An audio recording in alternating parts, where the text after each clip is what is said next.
e um tema que a gente precisa conversar bastante. O arquivo de Rio Claro, ele tem a maior quantidade de produções e de documentação sobre o integralismo, que está, então, dentro do Fundo Plínio Salgado, né? Isso é uma honra para o arquivo, porque é uma parte significativa da nossa história, né? Que teve, eu que trabalho bastante com juventude, teve um envolvimento muito grande da juventude da época. E então, muito bacana que a gente possa tomar conta desse material, para que os estudiosos aí possam aprender e nos ensinar, né, como é que se viveu e quais são as questões que ainda estão presentes na nossa história atual. Então, eu vou passar a palavra ao professor Romualdo, que é professor aqui da Unesp, no curso de Pedagogia na Educação, e que, então, daqui para frente, ele coordena. Boa noite a todos. É uma alegria poder receber vocês, sejam bem-vindos. Que bom que a gente pode promover esse tipo de encontro para a gente conversar sobre temas da nossa cultura, daquilo que faz parte do Brasil, e fazendo parte do Brasil faz parte de nós mesmos, né? A gente poder debruçar sobre isso, pensar junto, né? Deixar o pensamento trabalhar e a gente ter um ambiente onde a gente pode compartilhar isto, né, que a gente pensa sobre os vários aspectos da nossa cultura. Isso é muito importante, né? Na mais diversidade, defendendo toda a multiplicidade, né? Um ambiente de apoio para pensar diferente. Então, isso que a gente tem de especial. Por isso que é muito bom a gente poder estar junto, destacar isso, né? Esse ambiente onde o pensamento circula com toda tranquilidade, onde a gente não tem receio de abordar a diversidade, né, os vários aspectos, a multiplicidade daquilo que é matéria, né, a materialidade da nossa cultura. E hoje nós temos o prazer, né, de poder contar nesse debate com a presença do professor Renato Alencar Dota. Ele é mestre em História Social pela Universidade de São Paulo e professor universitário.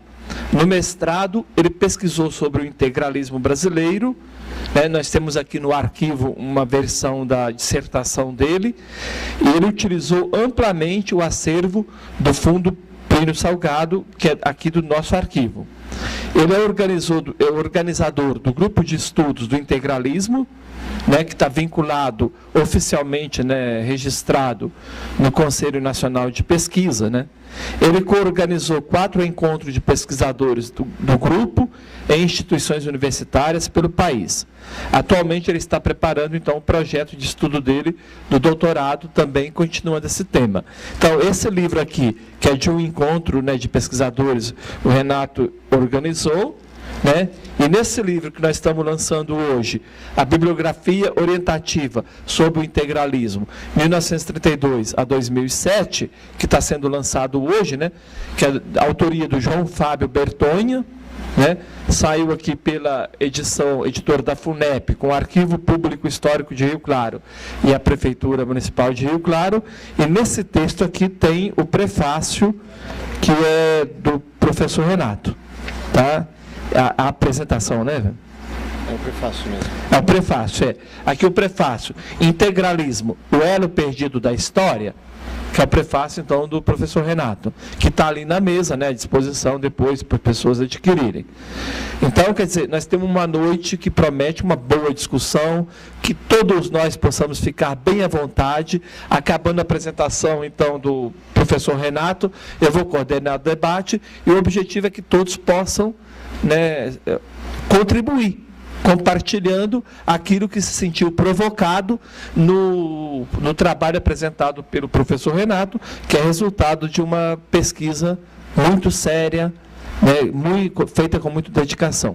Então, eu passo a palavra agora ao Renato, para a gente aproveitar bem a presença dele entre nós. Obrigado, professor. Boa noite a todos. É um imenso prazer estar aqui novamente, aqui no Arquivo de Rio Claro, né? Um local que eu já vi inúmeras vezes, várias vezes. Na verdade, eu fui mais naquela antiga sede, né? Com a qual eu acabei tendo uma relação mais próxima, né? Aquela antiga sede. Mas aqui eu acho que ele está muito melhor acomodado, né? E, enfim, lá naquela sede eu construí, porque foi com a documentação do Arquivo Plínio Salgado que eu construí a minha dissertação de mestrado, que não é este livro aqui. Este livro, ele tem um artigo que é baseado num capítulo da minha dissertação, né, mas tem artigos de vários outros pesquisadores de várias partes do país sobre o tema integralismo. Mas acho que hoje é a noite de enfatizar um pouco, antes de eu começar, né, a palestra propriamente dita, enfatizar um pouco mais esse livro, que é da autoria do professor João Fábio Bertonha, né, que não está aqui conosco, porque ele está numa viagem de pesquisa, né, na Itália.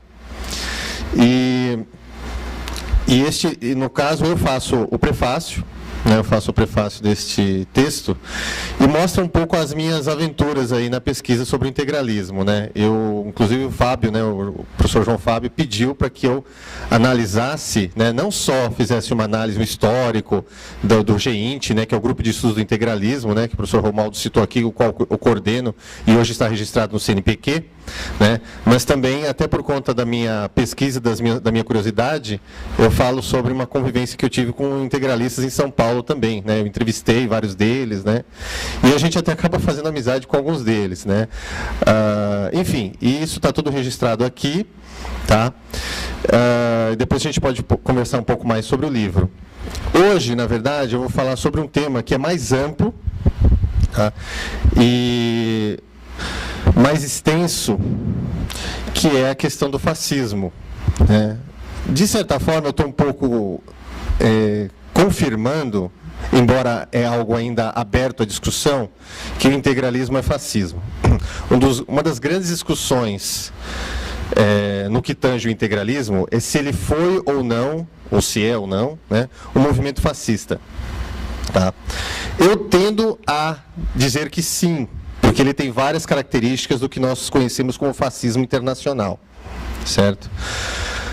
Mas alguns pesquisadores, os integralistas no pós-guerra, eles dizem que não, né? Eles dão os motivos deles, que vários deles são questionáveis, outros nem tanto, tá? Mas pesquisadores sérios também negam também, e com maior razão, se o integralismo seria ou não fascismo, tá? Mas é tudo ainda aberto a debate, aberto a discussão. A maioria dos pesquisadores, aos quais eu me junto, são partidários de que o integralismo é fascismo. Bem entendido, fascismo como um movimento internacional, tá? Como um conjunto de atitudes políticas, ideias políticas, que tiveram mais ou menos as mesmas características em vários países do mundo. E não necessariamente que é um partido, o integralismo como partido mimético ao fascismo italiano. Tá? Mas a gente vai ver um pouco mais sobre isso aqui. Eu coloquei como título uma experiência do século XX, porque o fascismo, em primeiro lugar, ele é praticamente a única doutrina política, né, uma das mais importantes doutrinas políticas, que nasceu no século XX. Tá? Porque o socialismo, ele nasce no século XIX, né? O comunismo, o socialismo, né? Nasce no século XIX. O liberalismo, essas outras teorias, doutrinas políticas tão importantes para nós no século XX, ainda no século XXI, o liberalismo nasceu no século XVIII. E o fascismo, a sua experiência política, a sua experiência histórica, né? Ela se dá completamente dentro do século XX. Ah, mas não existe fascismo no século XXI? Isso a gente vai falar um pouco depois. Bom, aí eu já adiantei um pouco, né? Então, o que a gente está falando? Nós podemos falar que o fascismo, movimento e regime inaugurados e liderados por Benito Mussolini, né? E os diversos movimentos espalhados principalmente pela Europa e pelo Ocidente, né? Pelo Ocidente. O resto do mundo, né, em vários outros países do mundo. Eu digo Ocidente porque principalmente Europa e continente americano. Houve, alguns movimentos miméticos, né, ao fascismo fora do que nós chamamos de Ocidente, no mundo árabe, né, na China, mas eles não se comparam com os movimentos dentro do Ocidente. Tá?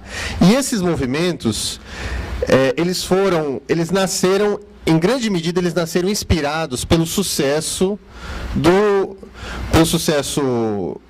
temporário, mas foi um sucesso inegável, que o regime do Mussolini teve. Na década de 20, Mussolini foi um ditador, sim, mas ele foi um estadista extremamente respeitado, né?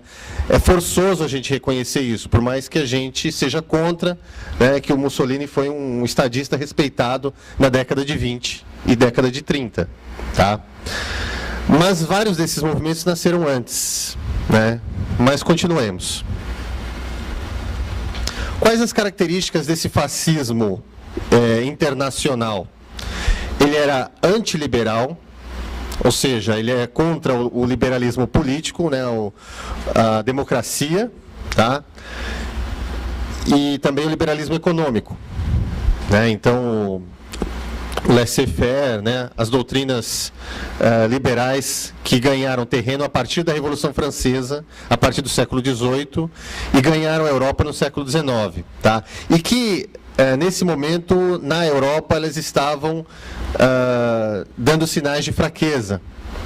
Antissocialista, o fascismo ele é, por definição, antissocialista. Todos esses movimentos, né, seja na Itália ou fora da Itália, eles são antissocialistas. Tá? E aí eu estou incluindo, obviamente, o comunismo, né, na versão soviética. Tá? Autoritário e prega o monopólio do poder. Tá? Isso não é novidade para ninguém, né? Inclusive causa muita confusão a questão do que o fascismo ele é autoritário, né? Mas ele acaba, a ideia de que o fascismo ele é sempre autoritário, mas nem todo autoritarismo é fascista. A gente vai falar isso um pouco adiante. O movimento de massas, né? Todo movimento fascista, ele é ou ele tende, ele almeja ser um movimento que abarca toda a nação de que ele faz parte. Né?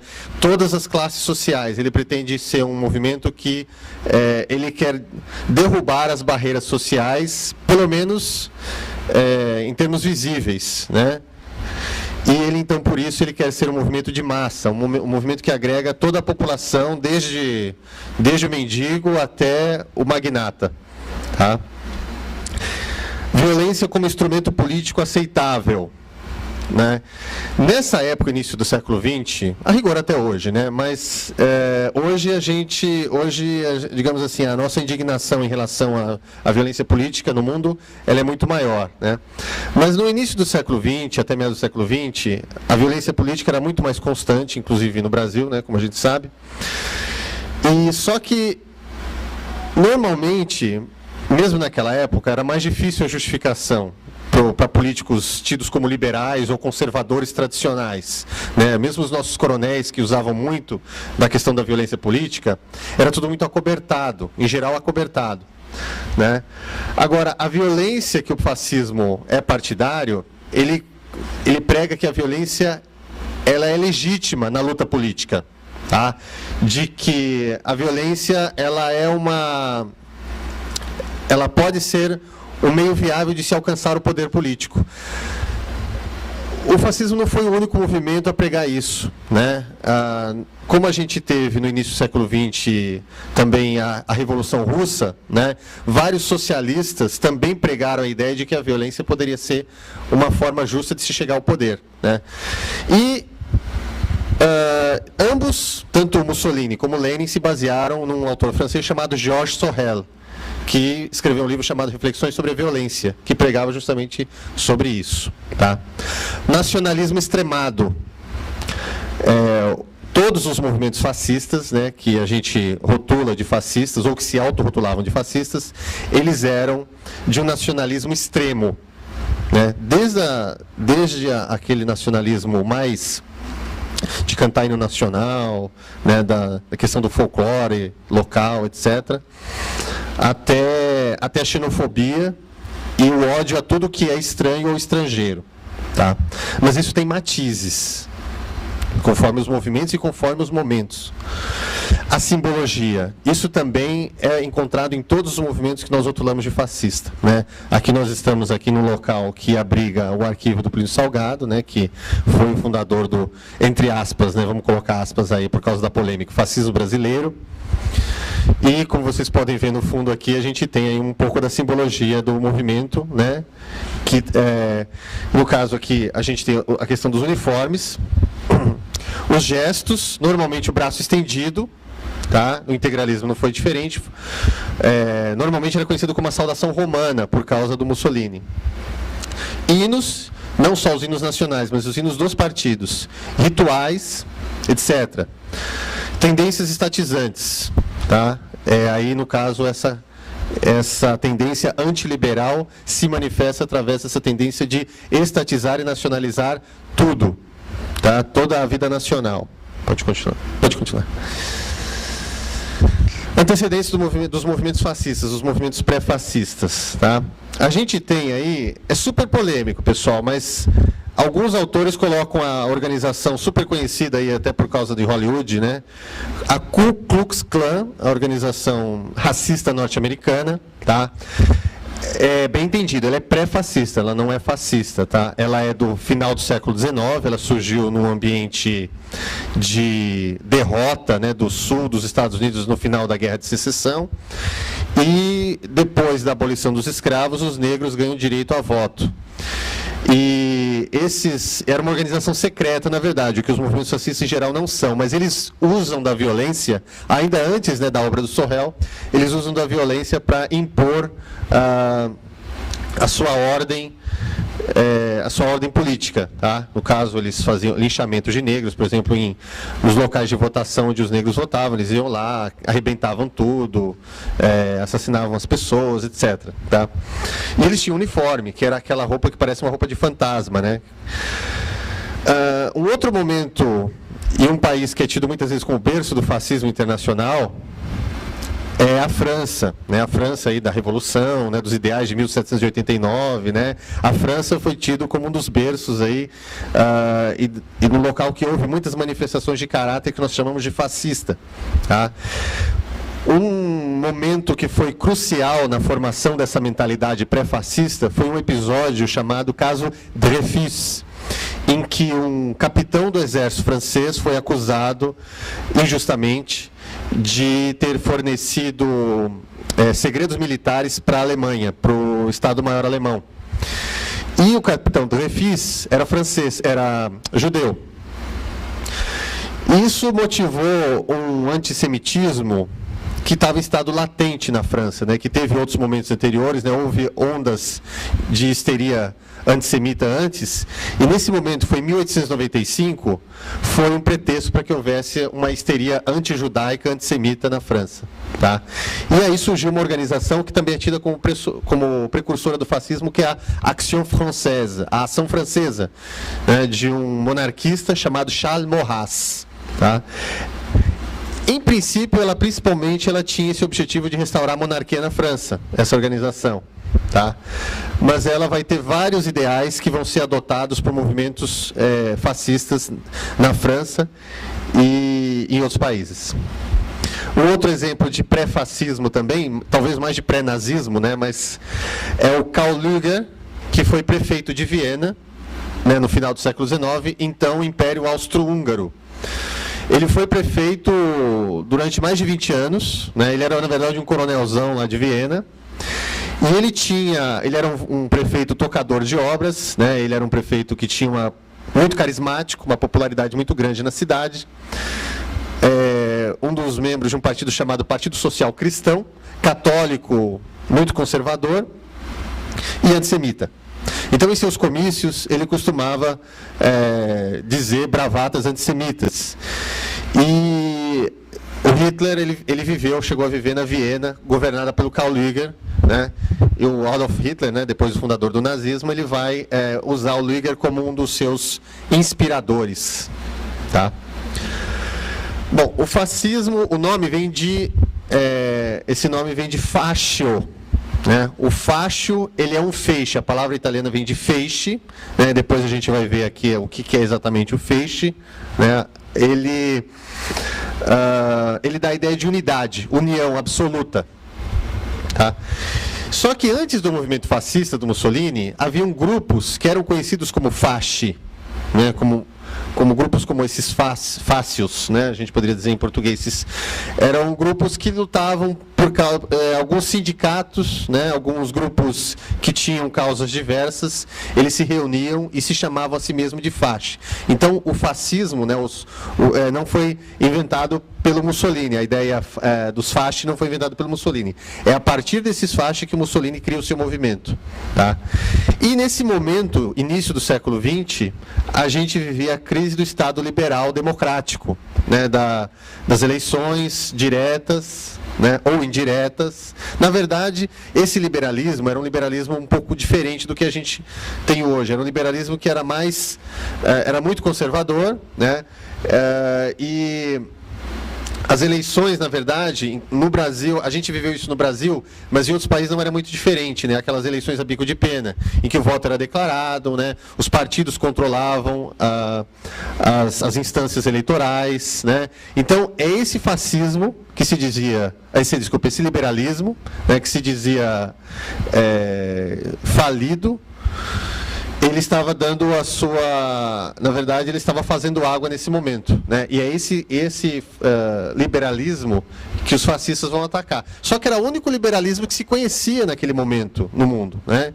Então, em vez de se tentar aperfeiçoar a democracia, a liberal democracia, começou a se atacar, né? Então, enquanto algumas pessoas, os fascistas de primeira hora, justificavam a sua linha autoritária dizendo que esse liberalismo não funcionava, as pessoas que viram que esse liberalismo não estava funcionando, mas não necessariamente tinha uma tendência autoritária, começaram a pular para o lado desse autoritarismo, porque ele dava algumas vantagens para essas pessoas, inclusive das classes mais baixas, como a gente vai ver.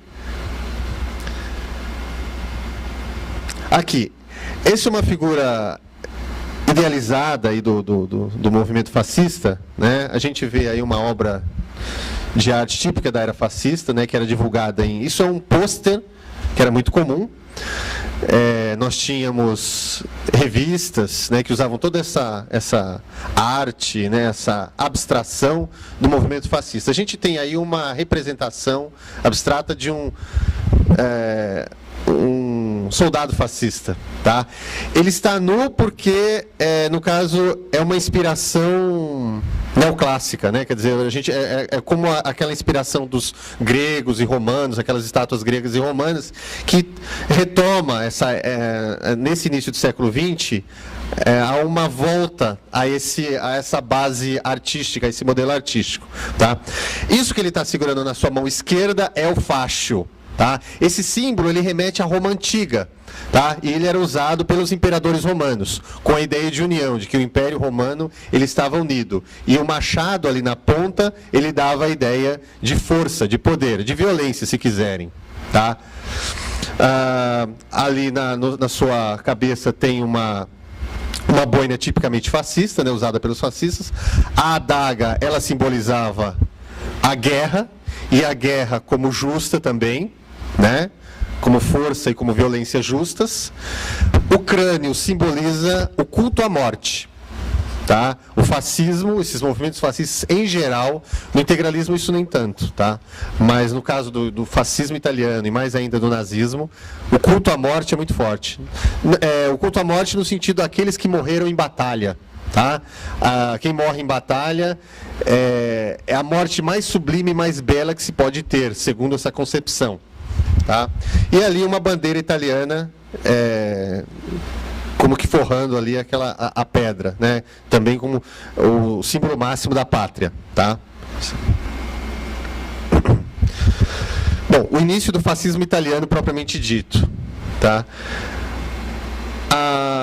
Na Primeira Guerra Mundial, a Itália estava entre os países vencedores. Só que, como a Itália teve uma péssima campanha na guerra, ela só nominalmente ela esteve entre os países vencedores. Ela teve a sorte de estar ao lado dos países vencedores, os aliados. Tá? Só que teve um sacrifício humano muito grande, né? E houve levantes populares generalizados no país, né, reivindicando reforma agrária, reivindicando direitos do trabalhador, né, greves forravam o território italiano. Isso não era só na Itália. A situação da Europa, no final, não só na Europa, né, mas na Europa principalmente, no final da Primeira Guerra Mundial, era caótica. Para vocês lembrarem, né, a Rússia estava vivendo a sua revolução, né, em 1917. Né? Inclusive a Rússia sai antes do final da guerra, porque quando os bolcheviques tomam o poder, para se concentrarem na luta revolucionária, né, para derrotarem a antiga ordem, eles saem da guerra. Tá? E isso causa um medo generalizado nas elites europeias e mundiais. Tá? Na Alemanha também estava se vivendo uma situação caótica, né? Greves, levantes populares também, chega até a haver um soviete de Munique, né? E na Hungria também ao soviete de Budapeste. Só que esses sovietes de Munique, de Budapeste, têm vida breve, eles são rapidamente derrotados. Mas eles têm uma vida suficientemente longa, né, coisa de alguns meses, para apavorar a elite italiana. E isso vai fortalecer os grupos de pessoas que vieram da guerra, os veteranos que vieram da guerra, né, e que estavam desempregados, mas não compactuavam, não participavam daqueles levantes populares por uma falta de afinidade política. Né? Então, era um grupo de desempregados que tinham muita energia para gastar ainda, estavam jovens, né? Estavam desiludidos, né, com a pouca atenção que a Itália tinha tido após a guerra, né, pela parte dos aliados, e eles são contratados por vários industriais e donos de terra para ir dar uma surra naqueles camponeses e operários que estavam fazendo greves e levantes agrários. Tá? O Mussolini, ele se aproveita dessa situação. Ele era um socialista, ele participou do Partido Socialista, ele era um dirigente, ele não era um pequeno militante, ele era um dirigente do Partido Socialista, e durante a guerra ele rompe com o partido. Né? E ele lidera vários desses fasci, que são esses grupos de arruaceiros que vão desbaratar os grevistas. Né? E o Mussolini, com todo o carisma que ele tem, ele consegue reunir esses grupos. E aí ele forma um partido, o Partido Nacional Fascista, em 1919, em Milão. Tá? Medo de um processo revolucionário comunista, como ocorria na Rússia, de forma mais breve em outros pontos da Europa, aproximou fascistas da elite, como eu já vinha dizendo. Conivência e apoio secreto de autoridades aos fascistas. Né? Então, teoricamente, esses fascistas que eventualmente matavam ou batiam nos socialistas, né, eles eram levados a júri, mas os juízes faziam vista grossa e acabavam ou dando penas muito leves ou simplesmente libertavam esses fascistas, tá? Porque vários dos juízes eles eram latifundiários, eles eram industriais. O exército fornecia armas de uma forma secreta, prefeitos indicavam onde estavam os socialistas a serem combatidos, muitos destes desarmados. Então havia de repente uma sede socialista, né? Às vezes eles estavam só em reunião, uma reunião tranquila e tal. Os fascistas iam lá na calada da noite, iam lá e atiravam, né? Iam com facas e tudo mais. Bom, o Partido Nacional Fascista participa das eleições. Em 1921, eles entram dentro do Bloco Nacional do Governo. Tá? E eles ganham algumas cadeiras no parlamento. Tá? Inclusive, o próprio Mussolini é eleito deputado.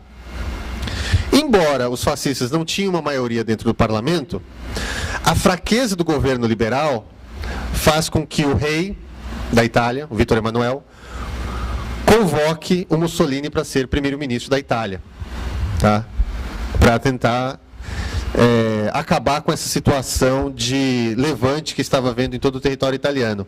O Mussolini aceita, só que ele faz digamos assim, para mostrar um poder do seu exército fascista, ele forja uma marcha sobre Roma, como se os seus partidários tivessem entrado em Roma e tomado o poder de assalto, o que não era verdade. Tá? Mas a marcha sobre Roma, ela fez história.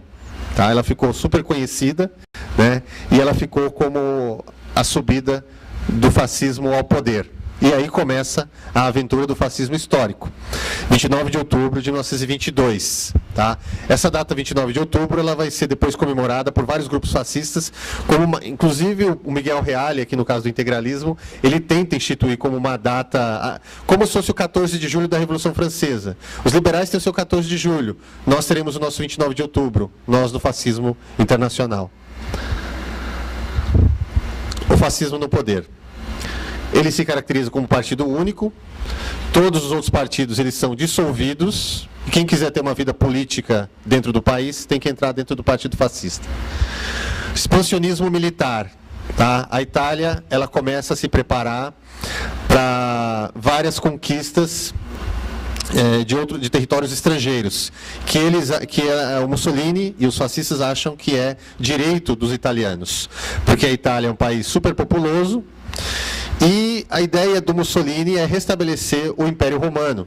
A ideia dele é que todo o Mediterrâneo voltasse a ser agora dos italianos. Tá? Ele dizia que o Mediterrâneo era o Mare Nostrum, que é como os romanos, na época do Império, há 2000 anos antes, chamavam o Mar Mediterrâneo. Tá? A sua primeira tentativa de expansão é para a Etiópia, em 1935, um dos únicos países independentes da África naquele momento. Tá?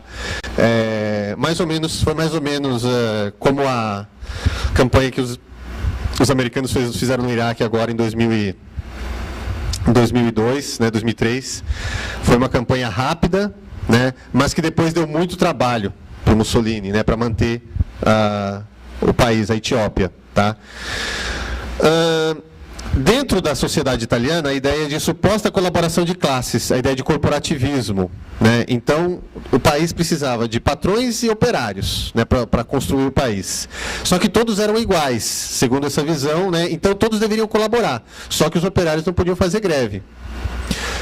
A contrapartida que o Mussolini garantiria é que os empresários, os industriais, deveriam estabelecer algumas leis trabalhistas, tá? Como férias, 13º, E aí está a ironia da história. O Mussolini foi o primeiro estadista italiano a estabelecer leis trabalhistas na Itália.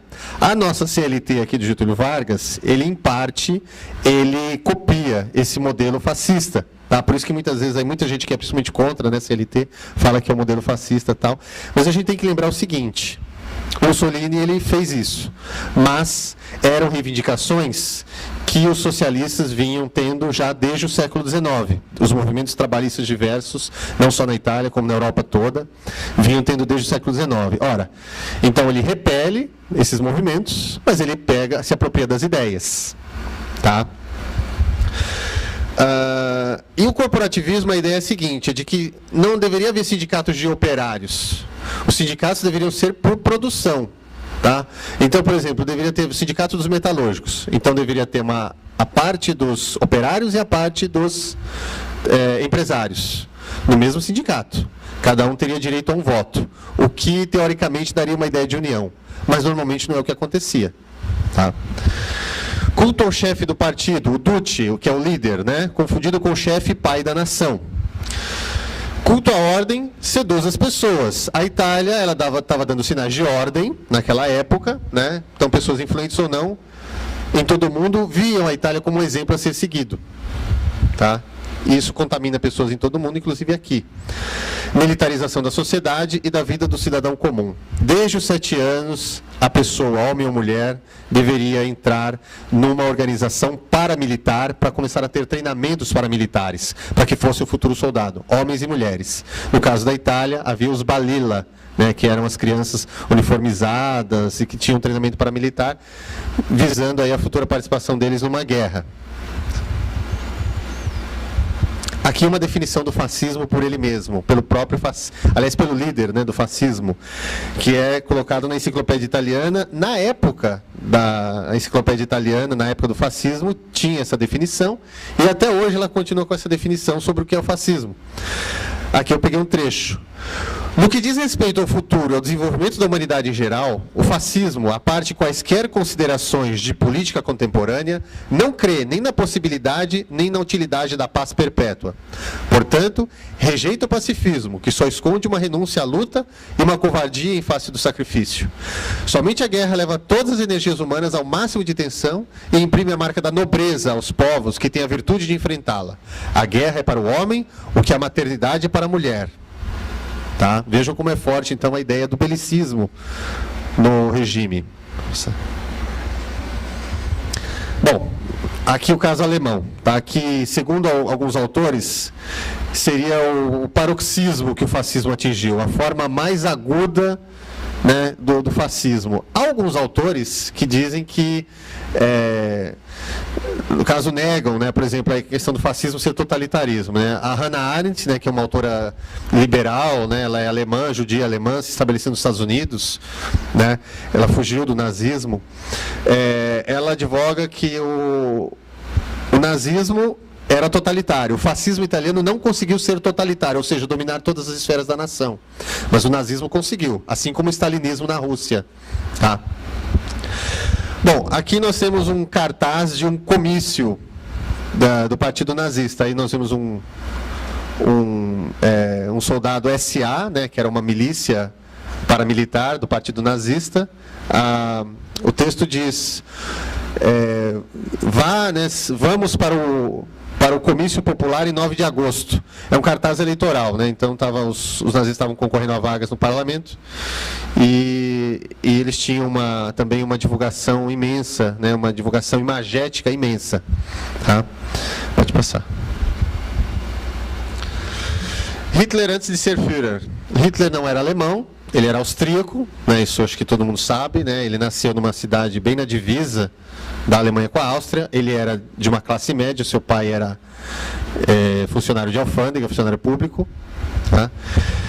E a sua experiência como homem, né, como ser humano, não como político, né, mas, digamos assim, o batismo, né, do Hitler, na verdade, vai ser nas trincheiras, na Primeira Guerra Mundial, porque na sua juventude ele tentou ser artista, e ele era um artista frustrado, tentou entrar na Academia de Artes de Viena, né, ele foi recusado, as suas obras foram recusadas, ele ficou revoltado, e o que ele viu como canalização das suas frustrações foi a guerra, a declaração, quando a Alemanha declara guerra, a Alemanha e a Áustria, né, declaram guerra na Primeira Guerra Mundial, em 1914, ele se alista como voluntário. E ali ele vai ter uma experiência que vai marcar toda a sua vida, né, toda a sua trajetória posterior. Tá? Quando a Alemanha perde a guerra em 1918, ele tinha sido atingido, né, por gás mostarda, e ele está num hospital militar se recuperando, ele tinha ficado temporariamente cego, e ele recebe nesse hospital militar a notícia de que a Alemanha assinou o armistício. E ele ficou extremamente revoltado, porque ele achava que a Alemanha tinha potencial para continuar na guerra, né? O que não era verdade, né? Mas ele achava que, não só ele, né, se espalhou na Alemanha a ideia de que a Alemanha tinha sido apunhalada pelas costas, que tinha sido traída por maus alemães. E entre esses maus alemães estavam os comunistas, que estavam fazendo greves, e os judeus. E aí, toda a sua vida posterior, ele disse que se dedicaria a lutar contra esses dois grupos de mal ou não alemães, na visão dele, comunistas e judeus.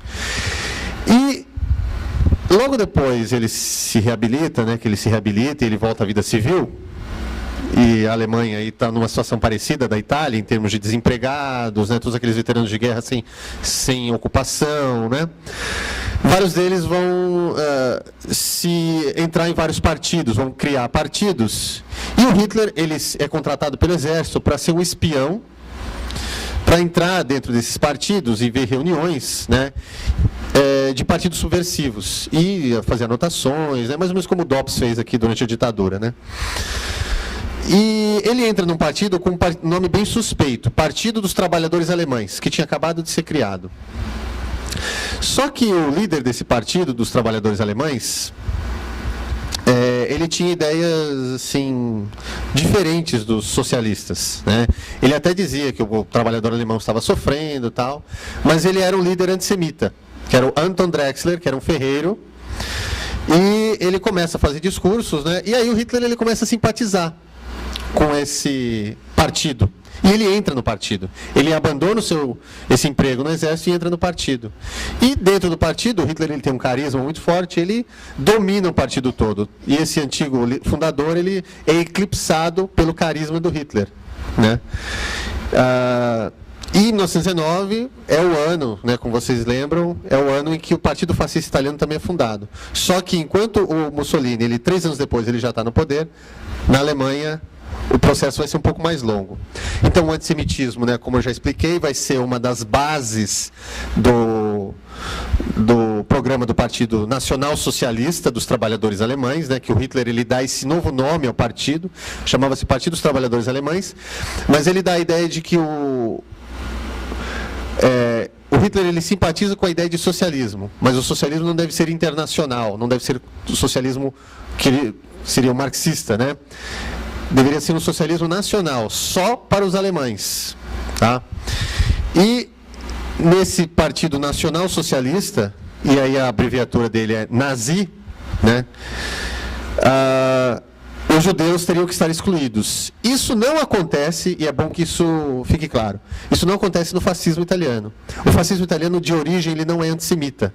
Tanto é que havia uma seção de fascistas judeus. Havia fascistas judeus na Itália. E isso vai acontecer em alguns outros países do mundo também, tá? Mas na Alemanha, não. Na Alemanha, desde o início e sempre, o nazismo, o fascismo alemão é antissemita, tá? Violência nas ruas, da mesma forma que no caso da Itália.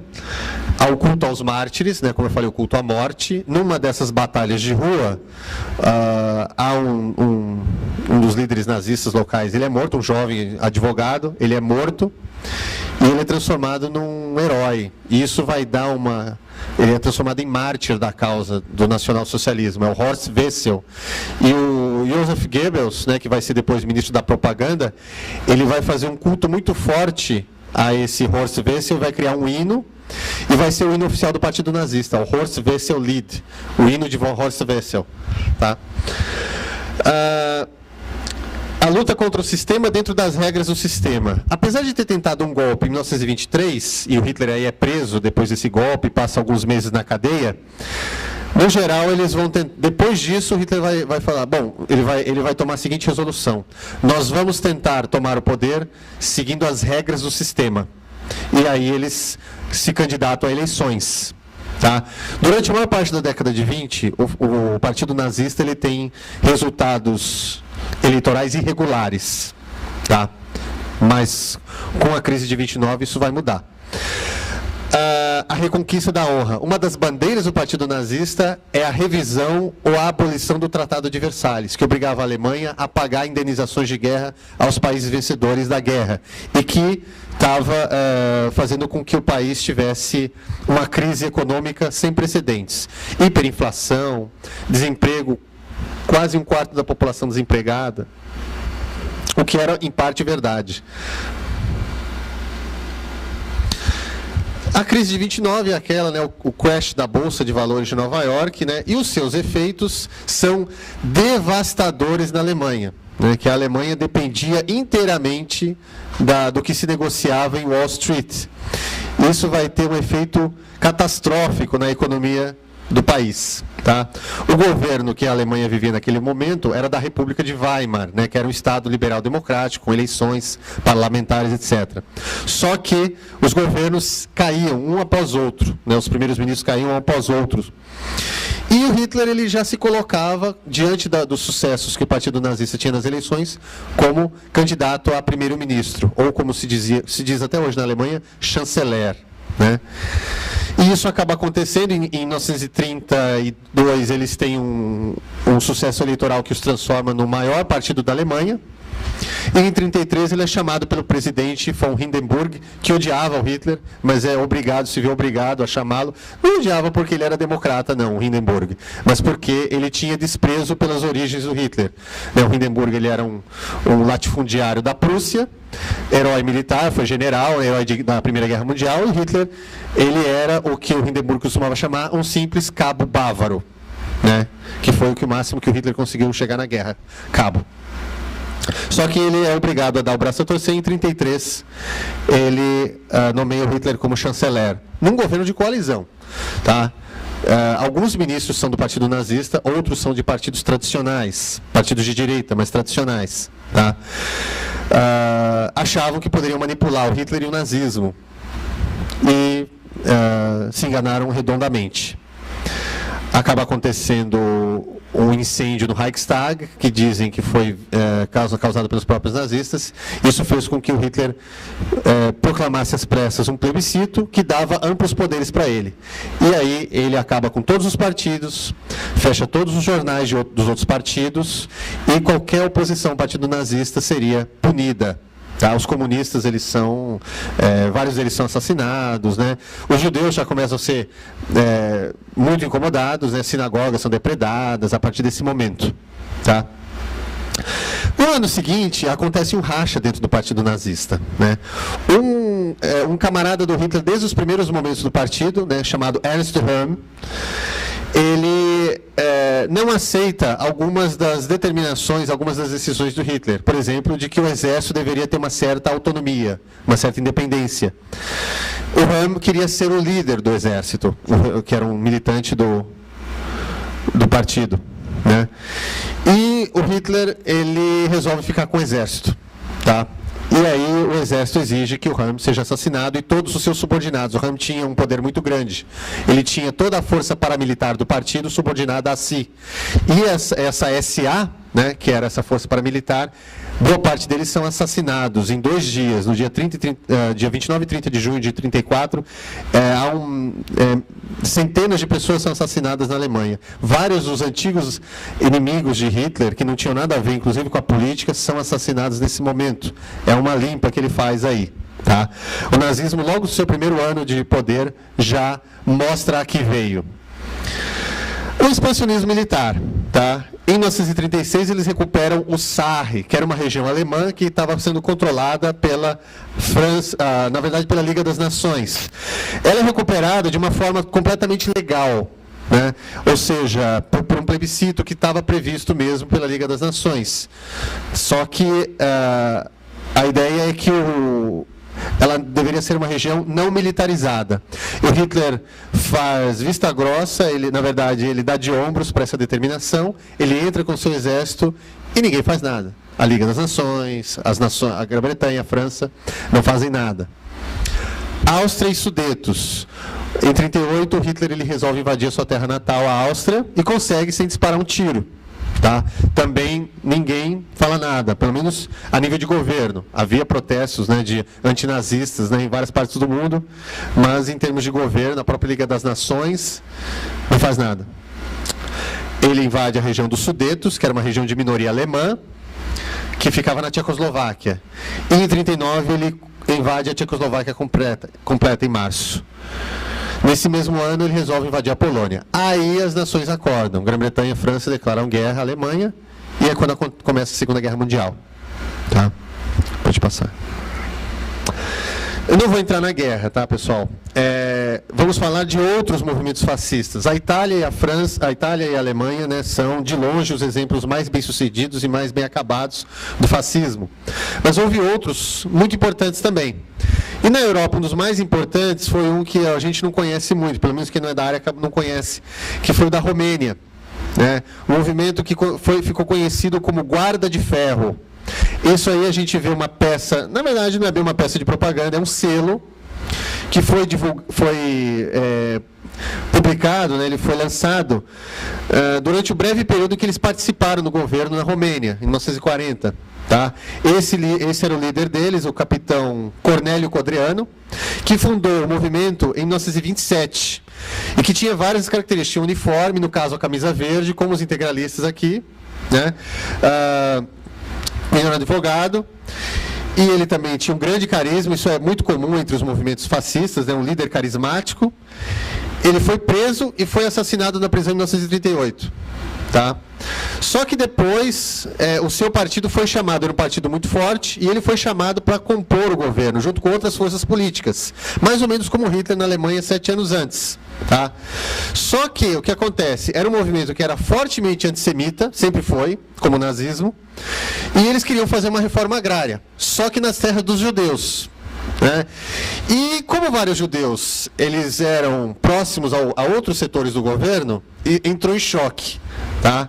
Eles tentaram invadir terras, tentaram saquear sinagogas e tal, e vendo que eles não tinham muita chance, tentaram dar um golpe no governo. Aí eles foram duramente reprimidos, foram presos, tá? Vários foram assassinados, né? E muitos deles foram deportados para campos de concentração na Romênia, e depois da Segunda Guerra Mundial, quando a Romênia se alia à Alemanha, eles são deportados para campos de concentração nazistas, Buchenwald, né? Não campos de extermínio, tá? Onde os judeus vão, mas campos de concentração, campos de prisioneiros, tá? Nisso a gente vê em que não havia uma solidariedade necessariamente transfascista. Eles às vezes davam a ideia de que havia, mas nem sempre havia choques, muitos conflitos. Pode passar. Portugal e Espanha. Houve movimentos fascistas e houve regimes, que muitas vezes a gente chama de fascistas, né? Mas sempre fica na dúvida, seriam fascistas o Franco e o Salazar? Fascismo em Portugal. Houve um integralismo lusitano, que era monarquista. E esse dificilmente a gente pode chamar de fascista, porque ele não era mobilizador, não tinha uma inserção nas massas, nem pretendia ter, né? Era basicamente um movimento monárquico. Tá? Mas o nacional-sindicalismo, que pegou várias ideias do integralismo lusitano, vai ser um movimento fascista. Eles vão usar camisas azuis. Tá? O seu principal líder é o Francisco Rolão Preto, que era um advogado também. Tá? Eles fizeram algum barulho em Portugal, né, na década de 30, nos anos 30, só que quem vai tomar o poder vai ser um cara que ele vai ser totalmente alheio a esses movimentos, mas uma pessoa extremamente conservadora e católico extremado, que é o Antônio de Oliveira Salazar, economista. Ele foi nomeado primeiro-ministro, né? Portugal vivia uma situação também, como vários outros países da Europa também, de caos, né? Político, econômico e social. E quem vai ser chamado para liderar um governo forte vai ser o Salazar. Tá? O Salazar, ele aceita desde que ele tenha plenos poderes, né? E aí ele vai criar o Estado Novo, antes do nosso Estado Novo aqui no Brasil, no qual Getúlio baseia o nome. Tá? O Estado Novo português, que aí vai dominar Portugal até a morte do Salazar, aliás, até depois da morte do Salazar, né? O Salazar morre em 1970 e o regime do Estado Novo vai cair só em 74 com a Revolução dos Cravos, ou seja, mais de 40 anos no poder, vai ser chamado pelos seus opositores políticos como fascismo. Ele vai ter alguns elementos do fascismo. Tá? Como, por exemplo, a Legião Portuguesa, né, que é uma força paramilitar de auxílio ao exército, uniformizados, tal. A Mocidade Portuguesa, que é mais ou menos como o Balila, a juventude hitlerista, tá? Que são jovens, né, são crianças que entram também com formação paramilitar, homens e mulheres, né? Mas ele vai ter, mas é só isso também, para por aí. O salazarismo ele não é mobilizador como o fascismo é. Tá? Pode continuar. Aqui nós temos duas imagens aí. Aí a gente até vê uma diferença muito grande, inclusive, das duas personalidades, né? O Rolão Preto e os seus camisas azuis. Ali ao centro a gente vê o líder, né, dos nacional-sindicalistas, sendo saudado, aí, fazendo a saudação romana. E o Salazar ali, numa postura, uma foto oficial, é verdade, né, de terno e gravata, mas ele sempre aparecia assim em público. Né? Ele era grande amigo aí do cardeal Cerejeira, né, que foi um bispo que tinha um grande poder em Portugal, né, e o catolicismo nunca foi tão forte em Portugal como nessa época. Tá? Na Espanha. Na Espanha aconteceu um caso semelhante. Houve um movimento também fascista, também chamado de camisas azuis, eles usavam camisas azuis, né? O nome, na verdade, era Falange. Falange Espanhola. Né? A Falange é um grupo de pessoas, é uma espécie de grupo paramilitar. Né? Não só... houve outras falanges aí ao longo da história, né? Até na Guerra Civil do Líbano teve falanges também. Né? É uma formação militar. Né? E no caso aí a Falange Espanhola, ela tinha as mesmas características aí do fascismo italiano. Tá? E o seu principal líder era o José Antônio Primo de Rivera, que foi filho aí de um ditador espanhol, né, da década de 20, cuja ditadura não deu certo e tal. Nesse momento, a Espanha também vivia uma situação também extremamente complexa. Em 31, a República tinha sido proclamada e a esquerda ela avançava nas eleições. Né? Havia uma esquerda que estava avançando muito grande, os comunistas, socialistas, anarquistas. Né? O anarquismo espanhol era fortíssimo nessa época. Aliás, nesse momento, década de 30, era um país do mundo onde o anarquismo era mais forte. E as elites também apavoradas aí com esse avanço da esquerda. Acabou acontecendo em 1936 a Guerra Civil Espanhola, que foi motivada por uma vitória arrasadora que a esquerda teve em 1936 pela Frente Popular, né? E que o general Francisco Franco, que não tinha vínculos com o falangismo, não tinha vínculos políticos, o falangismo, mas era um homem extremamente conservador, ultracatólico, né? E violentamente anticomunista, fez um levante militar. Só que esse levante ele foi repelido no primeiro momento. Só que com o que acontece? Foi repelido, mas não totalmente. Então a Espanha ficou dividida em duas. Uma parte legalista, pró-governo, e era um governo que tinha o apoio da esquerda, de comunistas, socialistas e anarquistas. E outro lado, que eram os militares, antilegalistas, contra o governo, apoiados pelos falangistas e pelos monarquistas. Tá? O lado dos legalistas, junto com comunistas e com a esquerda, né, eram os republicanos. E o lado do Franco e os fascistas era conhecido como nacionalistas. Tá? O que acontece? Nesse processo da Guerra Civil, o Primo de Rivera é assassinado e o Franco toma a frente desse movimento. Né? E aí ele junta todos num movimento só. Falangistas, monarquistas e o exército. Tá? Com a vitória do Franco na Guerra Civil, essa vai ser a base do governo dele. Até o final da Segunda Guerra Mundial, em 1945, como vocês sabem, o Franco ele tem a ajuda do Hitler e do Mussolini para ganhar a guerra. Né? Até o final da Segunda Guerra Mundial, os falangistas vão ter um poder muito grande dentro do governo franquista. Até o final da Segunda Guerra Mundial. Em 1945, com a derrota do nazifascismo, o Franco continuou no poder. Mas para ele não correr o risco de cair também, e, digamos assim, fazer uma concessão à comunidade internacional, que nesse momento era violentamente antifascista, começa a retirar os falangistas dos cargos principais. Quem vai ocupar os cargos no lugar desses falangistas vai ser a Opus Dei, uma organização católica que vai ter um grande poder na época do Franco e que vai ser a base do poder internacional, que é a Opus Dei. Do poder, né, dos seus diversos cargos. Tanto é que, quando o Franco vai inaugurar um monumento imenso, que existe até hoje lá, chamado Escorial, acho que é o Escorial, em 1959, é inaugurado com toda a pompa, tal, inclusive foi construído com o trabalho dos republicanos que foram presos, né?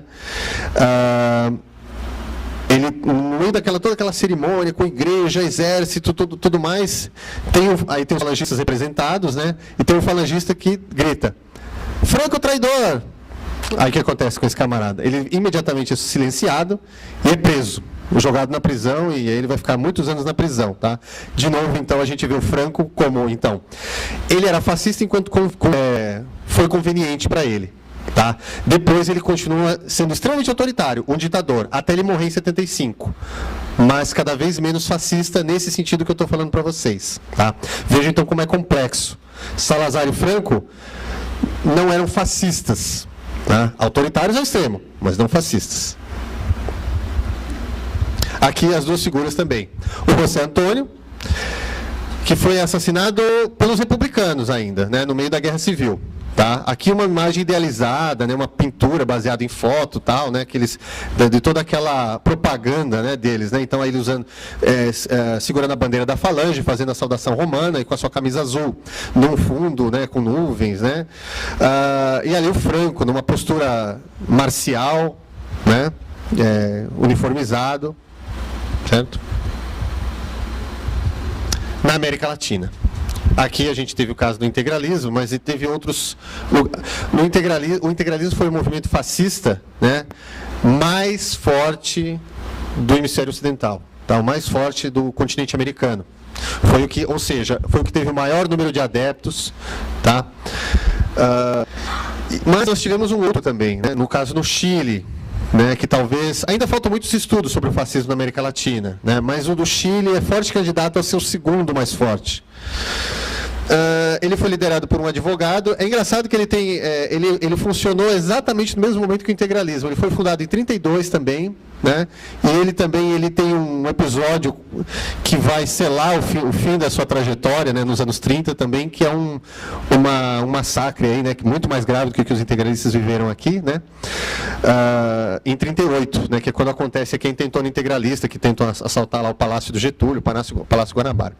Mas aqui, o Jorge González Omarrés, ele era descendente de alemães, e ele cria o Movimento Nacional Socialista Chileno, conhecido como nazismo, com C. Tá?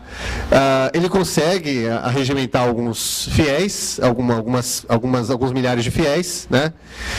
E participa de eleições, mas não consegue adquirir um grande número de votos. Tá?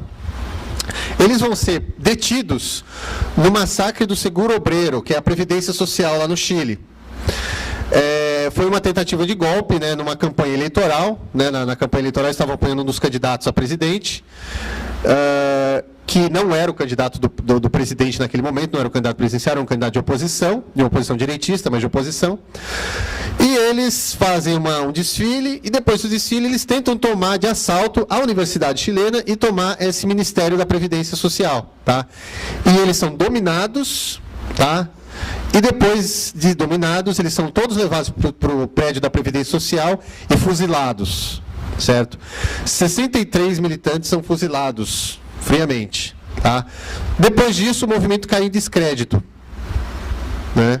Inclusive, o presidente perdeu a eleição também. O presidente, naquele caso, ele perdeu a eleição, inclusive por conta desse massacre aí. Mas os nazistas, eles não se beneficiaram disso. Quem acabou ganhando foi a esquerda. O único país da América Latina, naquele ano, nos anos 30, que teve uma vitória de esquerda. Tá? O presidente era o Pedro Aguirre Cedra. E o Salvador Allende, que depois seria o presidente, né, do Partido Socialista Chileno, ele foi ministro nesse governo. Tá? Bom, no Brasil, antes do integralismo, havia um ambiente pró-fascismo no Brasil, antes do integralismo deslanchar e ser fundado. Tá? Eu destaquei dois aqui, que foi o Otávio de Faria e o Francisco Campos, que não tiveram nenhuma conexão com o integralismo, não se tornaram integralistas. Né? Otávio de Faria, ele era um intelectual, um escritor, né? Ele era filho de um outro escritor chamado Alberto de Faria, que foi imortal da Academia Brasileira de Letras. O Otávio de Faria também seria. E o Otávio de Faria, ele escreveu um livro chamado Maquiavel e o Brasil, no qual ele defende que o Mussolini ele era um herdeiro da tradição do Maquiavel, né? E precisava-se trazer o Maquiavel para o Brasil, ou seja, precisava-se ter um governo como o do Mussolini no Brasil. Tá? Ele foi muito lido naqueles anos 30, inclusive pelos integralistas. E o Francisco Campos, que foi depois que chegou a participar de um dos embriões de movimento fascista no Brasil, né, que era a Legião Mineira, chegou a desfilar em rua, tudo mais, com camisa parda, etc. Né? E depois ele seria um dos autores, o principal autor da Constituição do Estado Novo do Getúlio. Né? Ele é um autor, ele é um escritor, um advogado de linha antiliberal, né? E admirador do fascismo italiano. Tá? E um Mas o que mais se aproximava do integralismo e do fascismo era o Severino Sombra, que era capitão do Exército e criou a Legião Cearense do Trabalho, um movimento fascista estadual, tá? Que era do trabalho porque ele queria regimentar trabalhadores, e ele gostou muito da Carta do Trabalho do Mussolini, a Carta del Lavoro. Teve um sucesso inicial muito forte, mas o integralismo acabou engolindo a Legião Cearense do Trabalho do Severino Sombra. O Severino Sombra tentou entrar no integralismo, mas ele queria ser o líder junto com o Plínio Salgado, e o Plínio Salgado não aceitou, e ele saiu do integralismo, né, e ficou na sua Legião Cearense. Quem começou a militar na Legião Cearense do Trabalho e depois foi para o integralismo foi o Dom Helder Câmara, tá? Bastante conhecido. Bom, essa é uma integralista brasileira, né, foi criada em 1932, né, pelo Plínio Salgado, escritor modernista, né, participou da Semana de Arte Moderna em São Paulo. Teve aí um sucesso muito grande, temporário, né? O Plínio Salgado, ele antes de criar o fascismo, aliás, o integralismo, ele foi para Roma, né? Ele fez uma viagem pela Europa toda, foi para Roma, ficou admirado com o que ele viu na Itália, com aquelas tropas de fascistas marchando na rua, com o que ele via como um país organizado, né? E conseguiu se encontrar com o Mussolini, pessoalmente, tá? E aí ele disse que ele queria fazer algo no Brasil como o que ele estava fazendo na Itália. Como o que ele estava vendo na Itália. Entraram no movimento integralista vários membros da intelectualidade brasileira. Entre eles, Gustavo Barroso, que já era um escritor de renome, né, escritor cearense, que morava no Rio de Janeiro, já tinha sido ministro. Ele tinha sido o criador e era o diretor do Museu Histórico Nacional. E era, ou estava se tornando, um admirador, mais do que do fascismo italiano, do nacional-socialismo alemão. 1932 foi um ano antes do integralismo tomar o poder, do nazismo tomar o poder na Alemanha. E o Gustavo Barroso, ele se tornou um ardente antissemita. Ele foi o tradutor no Brasil de um panfleto apócrifo, que é tido como uma espécie de bíblia antissemita, chamado Os Protocolos dos Sábios de Sião, né, que foi um documento inventado nos porões da polícia czarista, né, no final do século XIX, e o governo nazista dava nas escolas isso aí. Foi publicado aos milhões na Alemanha nazista, foi dado nas escolas, e o Gustavo Barroso, inclusive, era um defensor de que, apesar desse documento já ter sido provado como uma fraude, o Barroso era um defensor ardente de que ele era válido, de que ele inclusive publicou um estudo, né, de que da suposta validade desse documento. O Miguel Reale, né, que ele era mais próximo do corporativismo fascista. Tá? Ele era um grande admirador dos pensadores do corporativismo fascista, os advogados, os juízes, né, que pensavam o fascismo enquanto corporativismo. Alfredo Rocco, etc. Tá? As obras do Reale estão calcadas nessas obras aí. Tá? É bom a gente notar também que o antissemitismo no integralismo ele não era doutrinário, como era no nazismo alemão. Tá? Havia antissemitas no integralismo, o Gustavo Barroso era o exemplo mais gritante, e havia pessoas que não eram antissemitas. O Plínio Salgado não era antissemita. Tá? O Miguel Reale também não era antissemita. Certo? Mas eles toleravam o antissemitismo nas suas fileiras. Os jornais integralistas, alguns deles tinham textos violentamente antissemitas, inclusive do próprio Barroso. O Barroso tinha uma coluna no principal jornal integralista chamado A Ofensiva, a coluna se chamava Judaísmo Internacional, no qual ele denunciava supostas mazelas que os judeus estariam fazendo. A imprensa integralista era um grande divulgador do fascismo internacional, dando loas, louvando. Né? Depois, em 1938, né, como eu falei para vocês, o integralismo é colocado na ilegalidade em 1937, quando Getúlio proclama o Estado Novo. Eles são desbaratados ao longo dessa ditadura, né, do Getúlio, e depois eles vão formar um outro partido, bem mais moderado, né, que é o Partido de Representação Popular, que aqui tem uma grande documentação sobre ele. Né? O Plínio Salgado vai ser o líder desse partido também, né? Mas vai participar de eleições e vai participar de governos também. Né? Inclusive o Juscelino, né, vai chamar membros do PRP, do Partido de Representação Popular, para cargos, né? Mas ele não vai ter uma participação tão forte, não vai ser um partido tão forte como foi o integralismo dos anos 30, tá? Ele não vai ter mais marchas, vai ser um integralismo desfascistizado também, tá? Aí, duas figuras também do fascismo latino-americano. O Jorge González Fomarrés, né, aí diante aí dos seus adeptos fervorosos aí, e o Plínio, em posição semelhante também, né, ali, no caso, o Plínio aí está fazendo um discurso no rádio, um discurso para rádio, né. Pode passar. No caso do fascismo da América Latina, a gente tem o caso dos regimes, né, que também se chama fascista, que eu sou um pouco cauteloso também em chamar de fascistas, né, acho que a gente tem que tomar muito cuidado, e as personalidades menos ainda, né, o Getúlio Vargas e o Juan Domingo Perón. Tá? O Getúlio realmente ele foi admirador do Mussolini na década de 30, ele tinha uma tradição autoritária, né, do positivismo gaúcho, e era um grande admirador do Mussolini. Tá? Assim que ele pôde, ele deu o golpe em 37, né, o golpe do Estado Novo, com a carta que é baseada na Constituição polonesa, né, da ditadura do Piłsudski, lavrada pela pena do Francisco Campos, né, que nós já falamos. Só que o Getúlio ele era mais complexo que isso. Tanto é que na Segunda Guerra Mundial ele primeiro declara neutralidade e depois ele vai passar para o lado dos aliados. Ele pensa geopoliticamente, ele não pensa em termos doutrinários, ele pensa, não, eu estou no hemisfério que é dominado pelos norte-americanos, então é melhor ficar do lado dos norte-americanos. Aí ele se coloca ao lado dos aliados, cede as bases que os americanos precisam e manda tropas para a Europa. Tá?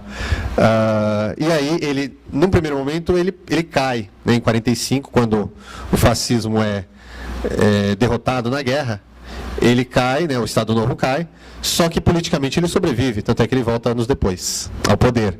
E de uma outra forma, sem nada de fascismo. Muito pelo contrário, né? Ele se torna um líder populista, né, que não lembra nada daquele líder do Estado Novo, pelo menos na linha política. O peronismo, né? O peronismo ele é mais próximo ao fascismo. Ele foi mais ousado nessa linha do fascismo, aí, vamos dizer, né? Ele era um grande admirador do Mussolini, ele foi adido militar na Itália, né, durante o governo fascista. E em 43, quando há um golpe militar, o Perón está entre os conspiradores. E esse golpe militar, a Argentina, durante toda a Segunda Guerra Mundial, ela é neutra. Tá? E em 43, quem toma o poder lá é uma linha de militares pró-eixo, pró-nazismo. Tá? Só que eles continuam na neutralidade. É impossível ser pró-eixo no hemisfério ocidental, por essas questões geopolíticas. Mas eles se mantêm firmes na neutralidade. E, na verdade, eles só declaram guerra à Alemanha 2 semanas antes da Alemanha se render. E o que acaba sendo uma coisa mais verbal, né, do que de fato mesmo. E aí acontece, nesse final da Segunda Guerra, em 45, esse governo ele cai, tá? E são proclamadas eleições no ano seguinte, em 46. E o Perón é o candidato. Durante esses 2 anos em que ele estava nesse governo militar, pró-eixo, ele foi ministro do Trabalho e vice-presidente. Ele teve um grande poder.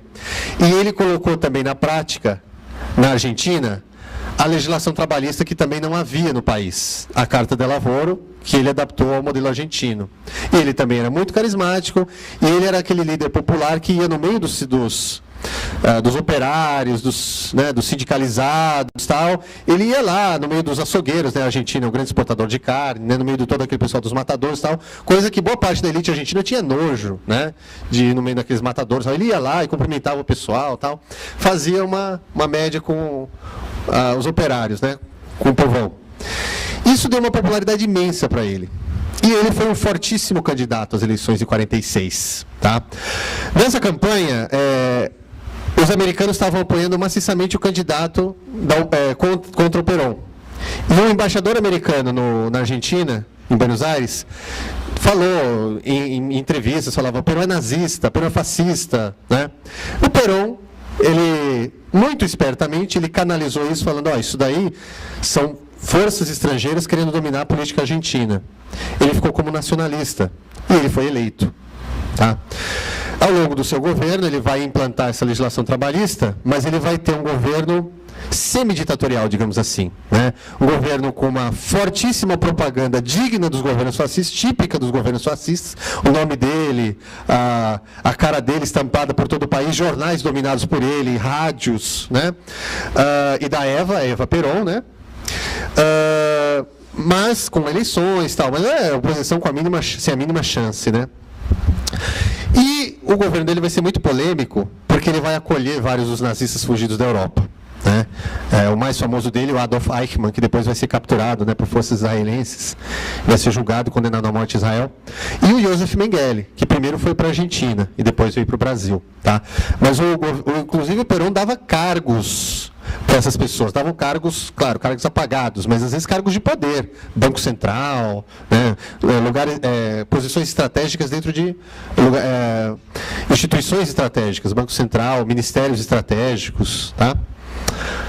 Pode passar. Bom, após a guerra, o fascismo cai em descrédito. Né? O Holocausto, né, o massacre de 6 milhões de judeus, causa um impacto muito forte.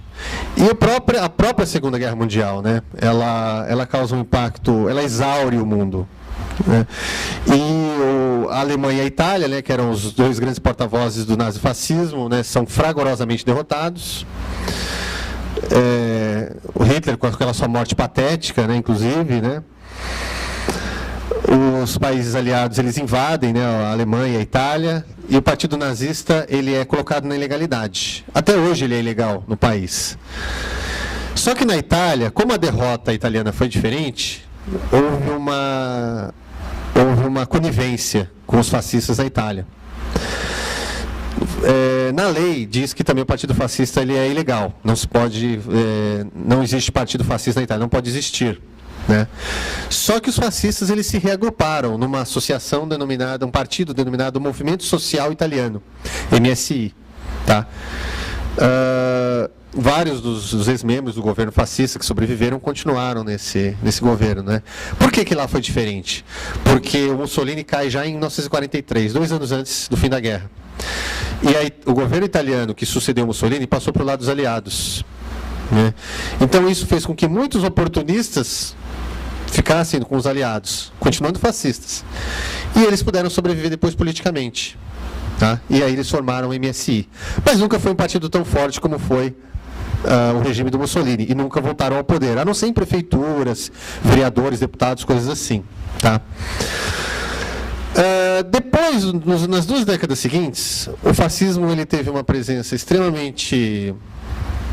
ele era muito mal visto e sempre que ele aparecia era com outros nomes, né, como no caso do movimento italiano, né, que eu falei. Tá? Ele vai começar a ter alguma aparição pública com a simbologia, suástica, essas coisas, a partir da década de 70, com movimentos juvenis, movimentos de juventude de rua, que surgem na Europa, na Inglaterra. O primeiro que surge, o movimento que surge é o movimento punk, né, que é um movimento de operários, de filhos de operários desempregados. Tá? São movimentos de revoltados, né, pessoas revoltadas e tal. O movimento punk, na verdade, ele é um movimento anarquista, ou apolítico ou anarquista. Ou seja, né, esquerda e tal. Só que tem aqueles que não gostam da ideologia punk e da estética punk, aquela estética do esfarrapado, né, do vagabundo, né, como diz o nome punk, quer dizer vagabundo. E surgem então os skinheads, né, os cabeças raspadas, que em princípio também sem ideologia, eles só queriam, digamos assim, só fazer arruaça na rua. E enfrentar os punks nas ruas.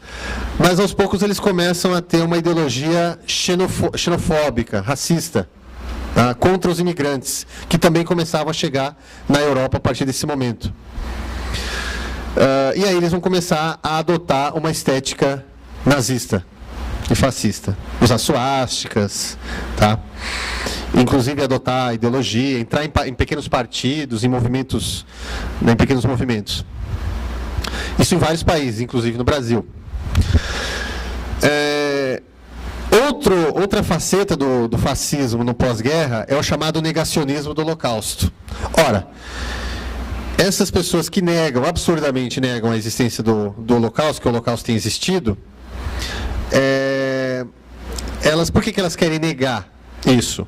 Porque o principal fator que coloca o fascismo e o nazismo como ideologias abjetas foi o Holocausto. Quer dizer, para que nós quereríamos uma ideologia que assassinou numa máquina da morte 6 milhões de pessoas? Ou seja, não precisava ser 6 milhões, quantos, né? Porque o número é polêmico, mas milhões de pessoas, ou milhares de pessoas, não importa, né? Então, esse seria o principal empecilho de qualquer partido nazista, principalmente, ter alguma ilusão eleitoral. Então, começou-se a fazer um movimento de pessoas que escreviam dizendo que o Holocausto teria sido uma invenção, né, que teria sido uma invenção aliada. Eles admitem que houve mortes, aqueles corpos, tal, né, que se vê nas imagens, mas eles dizem que aquelas pessoas morreram de doenças causadas da própria natureza dos campos de prisioneiros, tá? E não uma morte deliberada como algumas ordens circulares, secretas deliberaram, tá?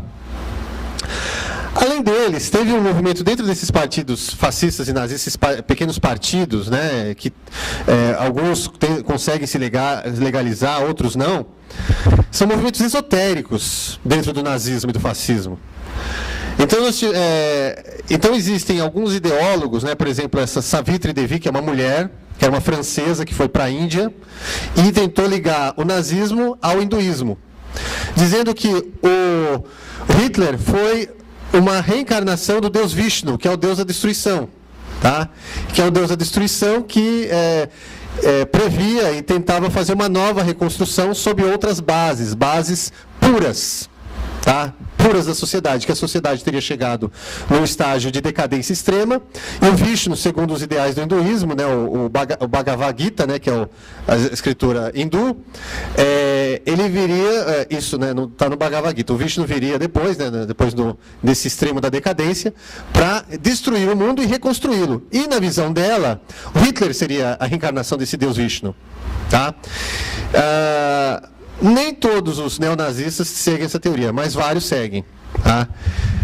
E esse Julius Evola, ele é um dos seguidores, ele é italiano e tal, mas ele também tem uma teoria própria, né? Mas ele advoga a ideia de que depois da Segunda Guerra Mundial, o mundo chegou a um estágio de decadência extrema, né? Hã? Ele tem a revolta contra o mundo moderno. A metafísica do sexo, é verdade.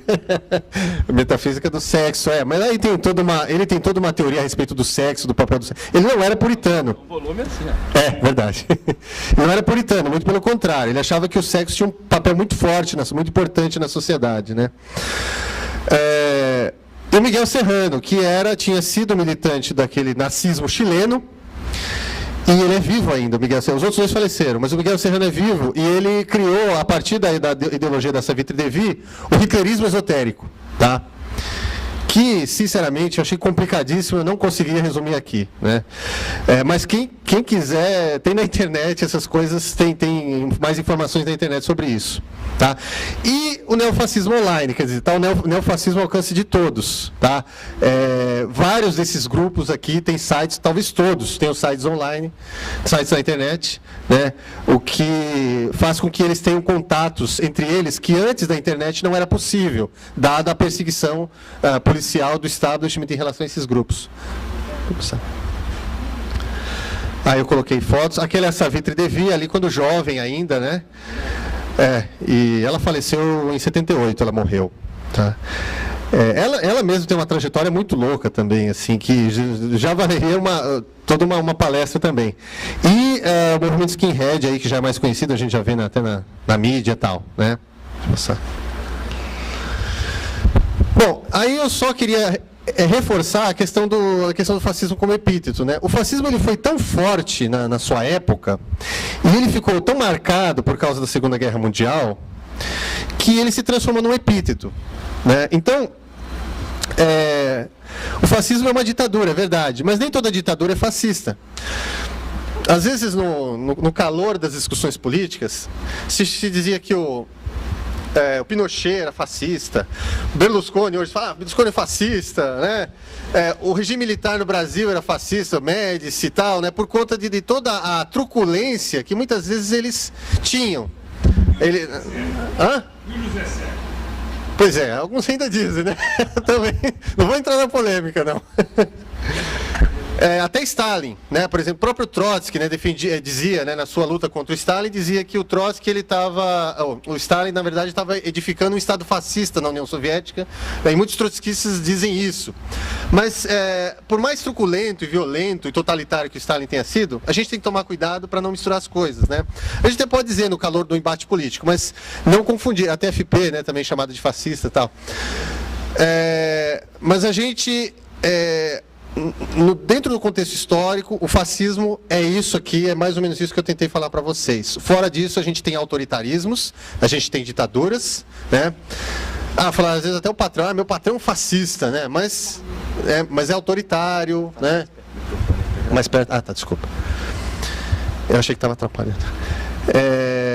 Mas o fascismo, ele tem características próprias. É mais ou menos, mal comparando, como, por exemplo, hoje nem tanto, mas na época da ditadura militar, qualquer pessoa que tinha uma ideia socializante era comunista. Fulano é comunista. Ou até alguns anos atrás, né? Lembra quando, antes do Lula ser presidente, né? Falando, Lula e o PT são comunistas. Quando o PT chegar ao poder, a sua casa não vai ser mais sua, né? Você vai ter que dividir a sua casa com outras pessoas, né? Se dizia que o PT era comunista e tal, né? Então, da mesma forma que o PT nunca foi comunista, e hoje, mais do que nunca, a gente tem prova disso, né? Essas pessoas também não são fascistas, tá? E não é qualquer um que é comunista também, tá? Pode passar. Aí, alguns sites fascistas na internet. Isso é um site saudosista aí do Mussolini, né? E dos 20 anos do fascismo, né, que eles chamam de ventênio, né, 21 anos de regime fascista, tá? Aí chama ilduce.net e tal, ali diz, né, a história de um italiano que amou sua pátria, né? E aqui à esquerda tem várias, assim, introdução, biografia, fotografias, tal, tudo da época do fascismo, tal, músicas, né, filmes, tudo mais. Aqui, ó, uma hotline ali com telefone para quem quiser entrar em contato, tem uma parte lá para doações, né? Então, assim, tem... Esses grupos, na verdade, não são tão grandes, né? Às vezes a gente vê num site e a pessoa que o grupo é imenso, tal, mas não, às vezes é uma pessoa só que faz um site, um grupelho, né? Mas eles estão aí. Esse é um que eu acho mais grave, né? Que é, assim, são os movimentos neonazistas, tá?